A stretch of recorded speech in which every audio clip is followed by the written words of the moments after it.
You know, the beautiful thing about this chamber is we all come from a different walk of life. And all of our experiences together here makes this state move forward. We have disagreements on different bills. I do come from the business sector. I've been self-employed my entire life. I've owned a business for the last 36 years. This is the third business I'm in currently. I started off when I was 19 years old. I know what the struggles are.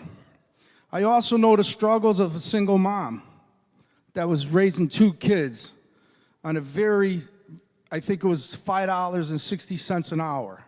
So I know those struggles all too well. But you have to understand the way businesses work in this state. I'm a true mom and pop business. I have about 30 employees, and my employees are the backbone of my business. And I don't just say that because we're debating this bill, because it's the truth. Any employer that is succeeding in a business, the majority of the time it has to do with the employees that he's with. And I'm proud to say that I have employees that have been with me 15 years, 14 years, 12 years, and so on. And I have new employees that I've just took on. The struggles to run a business today are real. The fixed costs that we're talking about, the electric costs, the state of Connecticut, one of the highest in the union. Labor is a cost. It's a cost that you can control. It's probably one of the few costs that you can control as a business. I own a restaurant, so food costs, that's something I can't control. It's up and down. Sometimes you're buying stuff at a cheaper price. The following week, it's doubled in price, but you still need that product for your menu, so you have to purchase it. So you're all over the lot. You know, the state of Connecticut, we don't make it easy for businesses either. We're not a business-friendly state, which makes it even harder for us to do business in this state. You know, I wish I could give my employees $30, $40, $50 an hour, because every one of them is worth it. There's no question in my mind. But the reality is that I can only pay so much, that customers are only willing to pay so much for the product that I'm producing. So I have limited funds. You know, when we went up to $10 an hour, I had to reduce hours. I used to have a host and a bus person 7 days a week. Now I only have them 2 days a week. That was because of the $10 an hour. We went from what, $8.25 up to $10 an hour. When this $15 an hour hits, it's going to cost jobs.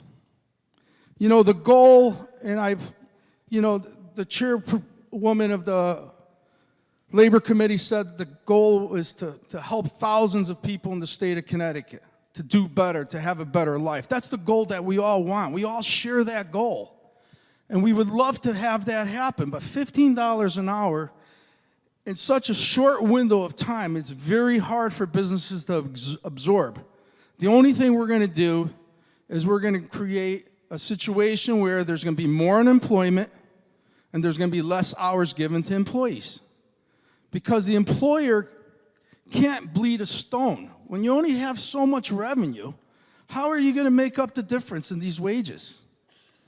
You know, I know people in the business community are going to do away with certain parts of their business because they're not going to be able to afford it. So they're going to let people go there. They're going to stay open less hours because a Monday or Tuesday is not profitable for them. They're thinking outside the box to see what they can do to keep their businesses going. And we should all want businesses to survive and thrive, because if they do, the employees benefit from that. We're all not these big chain stores that are making billions of dollars in profit. We're your local mom and pop, your little pizza shop, your little grocery store, your little bodega, your package store. These are the people in your community that live in your community that I'm sure are telling you, listen, I can't absorb anymore. I can't do this anymore. I know that in my business, it's going to be very, very difficult. Even though it's mostly the front of the house, the bus people, and host that this would affect. In the back of the house, I don't have any more revenue right now to give. I mean, we're hanging on. We're hanging on as best we can. I'm not lining my pockets with thousands of dollars a week. That's not the reality of this world. I made more money in the 80s than I am right now in 2019. Things were so different then.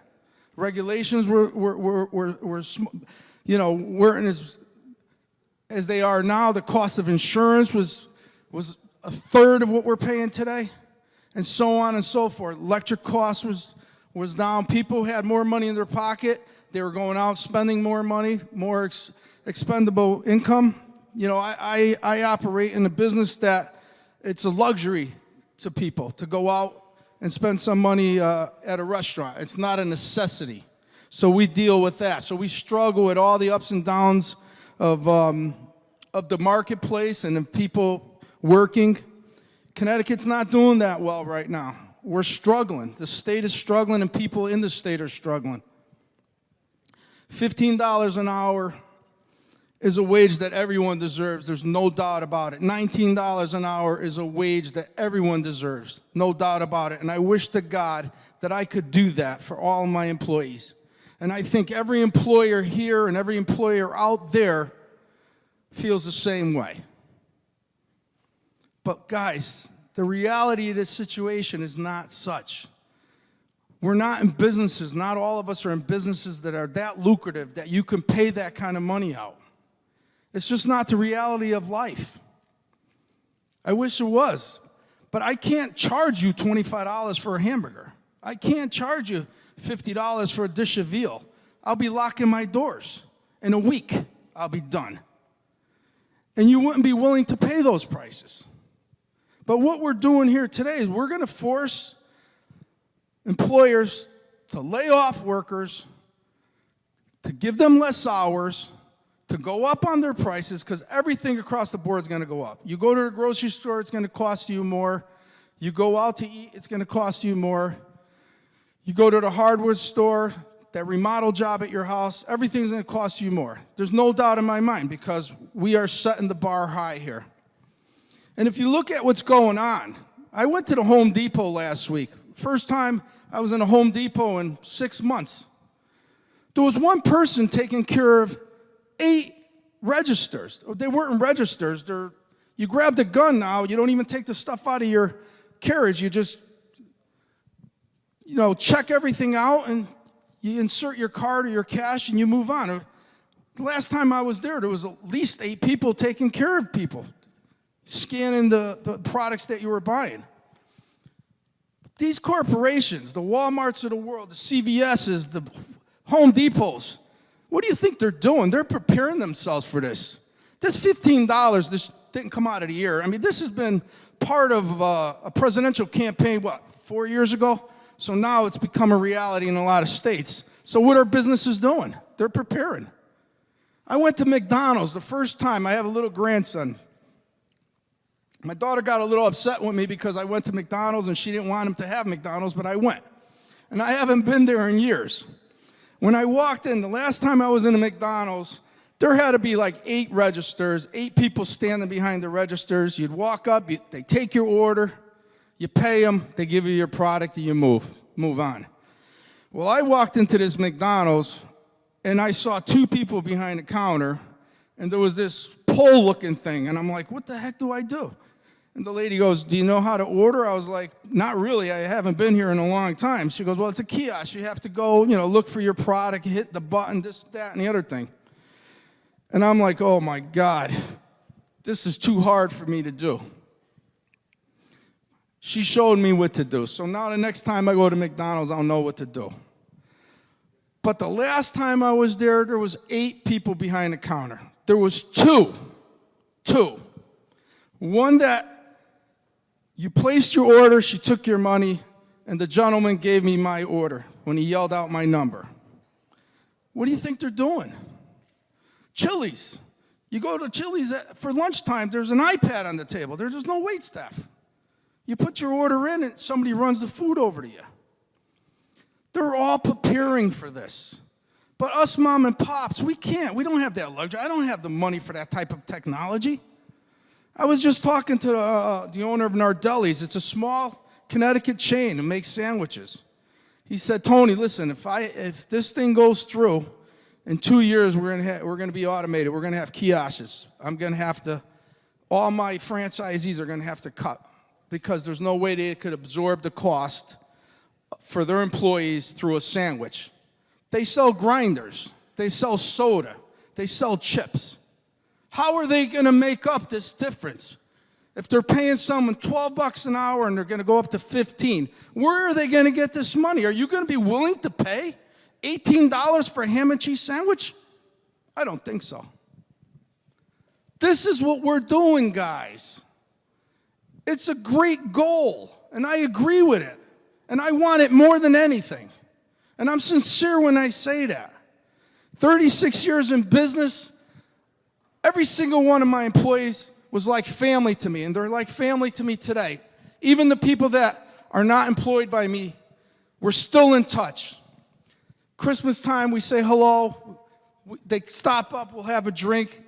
I mean, it's because we respect one another. It's like, when you're a small business owner, they're your employees, but they're also your family because you work side by side.